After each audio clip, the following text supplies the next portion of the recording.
Reaching $100,000 is a milestone that separates those who dabble in wealth from those who build it. But here's what most people don't realize. The decisions you make after hitting six figures matter far more than the hustle that got you there. This is where money either multiplies or stagnates, where financial freedom becomes real or remains a distant dream.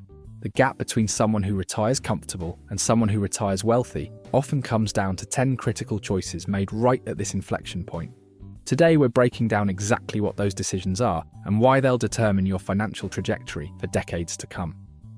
Decision number 1. The first move isn't sexy, but it's essential. Restructure your emergency fund from a safety net into a strategic asset. Most people with $100,000 still keep their emergency reserves in regular savings accounts earning 0.5%, while inflation erodes their purchasing power. That's a costly mistake. At this wealth level, you should be parking 6 to 12 months of expenses in high-yield savings accounts, or money market funds currently offering 4.5% to 5%. The difference on $30,000? That's an extra $1,350 annually versus $150. But here's the deeper shift. Your emergency fund should now serve dual purposes. It's not just about surviving job loss anymore, it's about having dry powder to capitalize on opportunities. When markets crash or a lucrative investment appears, those with liquid reserves don't just survive, they thrive. Your emergency fund becomes your opportunity fund, and that mindset adjustment separates wealth builders from wealth accumulators. Decision number 2. Now it's time to get aggressive with tax-advantaged accounts. Once you cross $100,000, you're likely in the 22% or 24% federal tax bracket, meaning every dollar you shield from taxes saves you a quarter in immediate value. Max out your 401k at $23,000 annually. Hit the $7,000 IRA limit. And if you're self-employed, consider a solo 401k or SIP IRA that lets you contribute up to $69,000. The math is compelling. Someone who maxes these accounts versus someone who doesn't, both earning 8% returns over 20 years, will see a difference exceeding $400,000. But beyond the numbers lies a psychological principle: commitment devices. When money automatically flows into retirement accounts, you remove the daily temptation to spend it. You're essentially paying your future self first. And here's what's counterintuitive. Restricting access to your money actually increases your wealth-building discipline.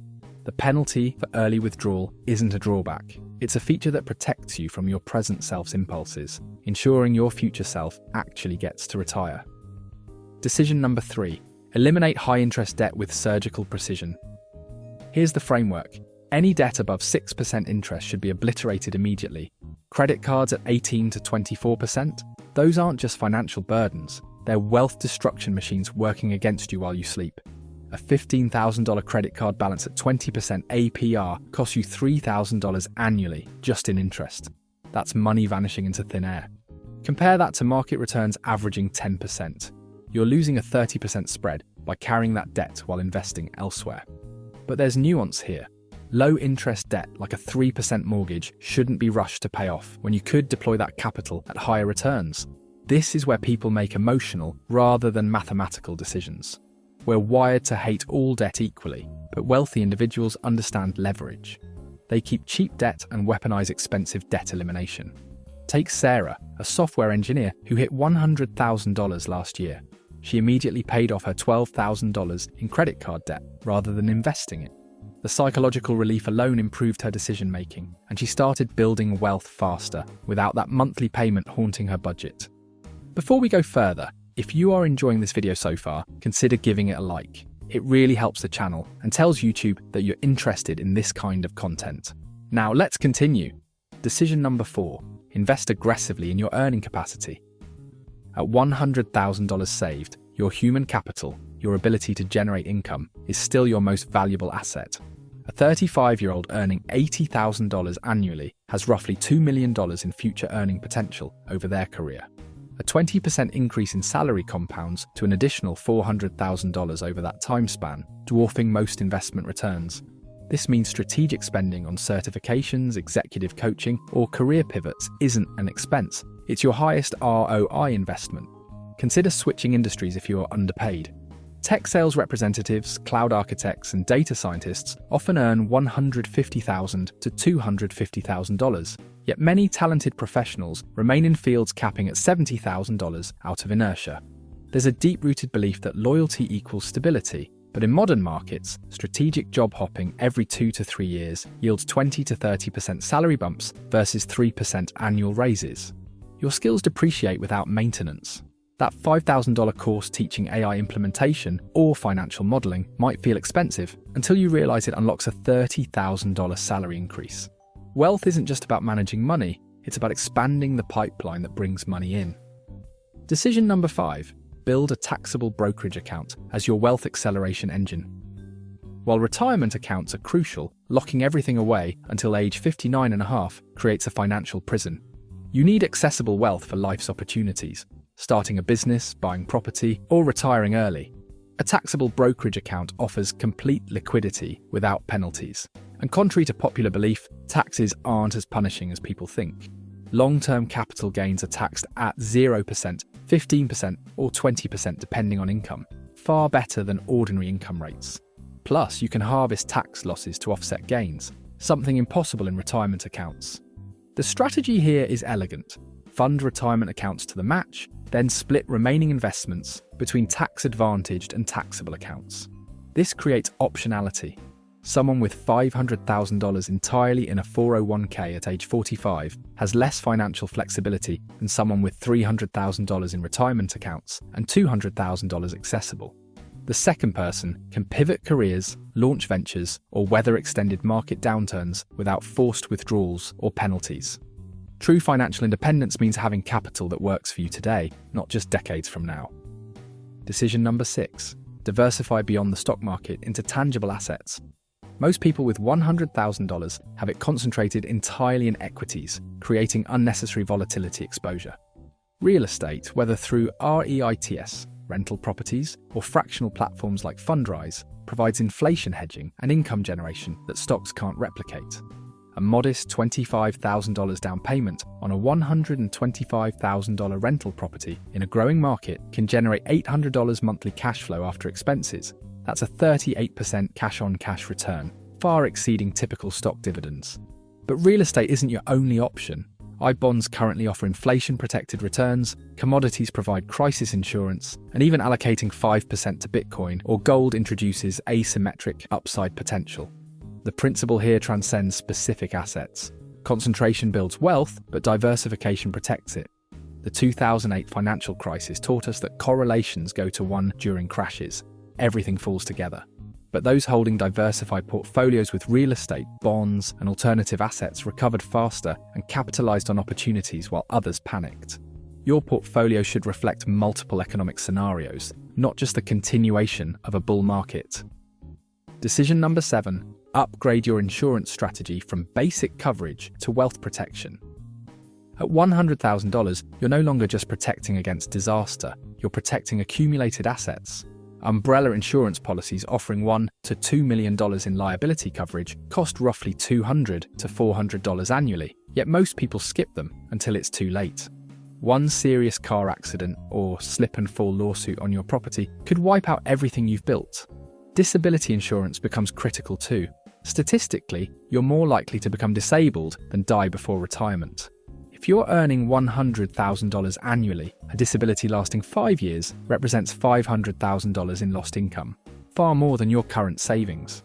Yet only 35% of Americans carry adequate disability coverage.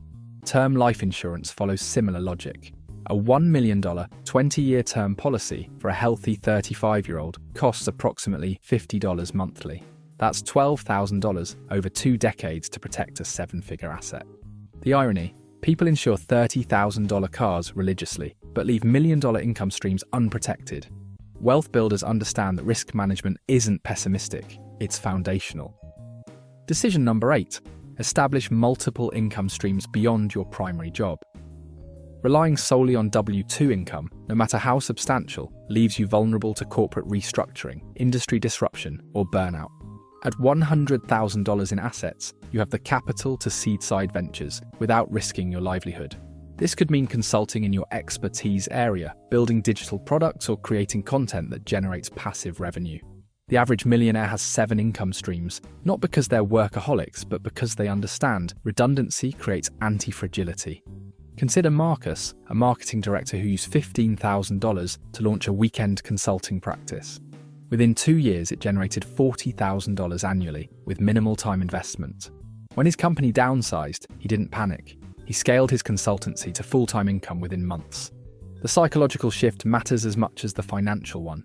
Employment feels secure until it isn't, and that illusion keeps people trapped.